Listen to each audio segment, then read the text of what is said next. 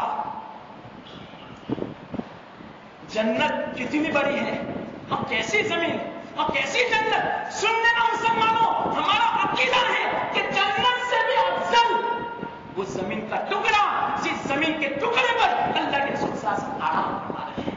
اللہ اکبر. یا اللہ تم نے ہمیں کیسا نبی دیا کہ جس نبی سے ایک زمین کے ٹکڑے کو نسبت حاصل ہو جاتی ہے, وہ جنت سے بھی اونچا, عرش سے بھی اونچا, کعبہ سے بھی اونچا. تو جس انسان کو نبی سے نسبت ہو جائے گی, اس کی زندگی کو نبی سے نسبت ہو جائے گی, وہ انسان کتنا اونچا, فرشتے سے بھی اونچا. سن لو, اور اگر نبی سے نسبت نہیں ہوگی تو یاد رکھنا شیطان سے بھی اونچا. وہ انسان شیطان کو بھی پیچھے کر دے گا, جیسے کہ آج کل انسانوں نے شیطان کو بھی پیچھے کر دیا. ہماری زندگی ایسی ہے. آج میں کیا کھول کھول کے بیان کروں, ایک مجلس میں کیسے بیان کروں کہ ہماری زندگی کیسی ہے. آج ہمارا معاشرہ دیکھو, ہمارا رہن سہن دیکھو, ہمارے معاملات دیکھو, ہمارا بازار کا حال دیکھو. قدم رکھنے کا جینا چاہے وہ ہماری لڑکیاں ہیں. یہ مت سمجھنا کہ ہماری لڑکی نہیں جاتی, ہماری بہن نہیں جاتی. ارے مسلمان کی لڑکی ہماری لڑکی ہے.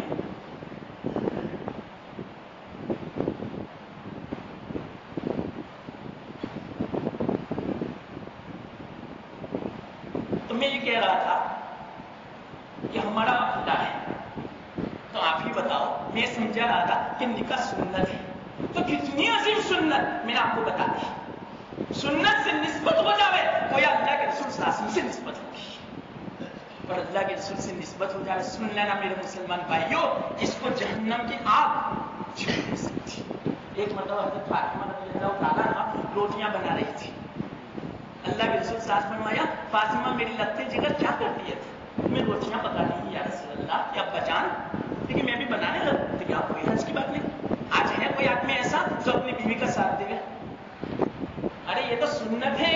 بیوی کے برتن مانج دو, بیوی کے لیے گھر میں جھاڑو دے دو, بیوی کے لیے کپڑوں کو صاف کر دو. آج کل کپڑوں کو دھونا کتنا آسان ہو گیا, مشین میں ڈال دو.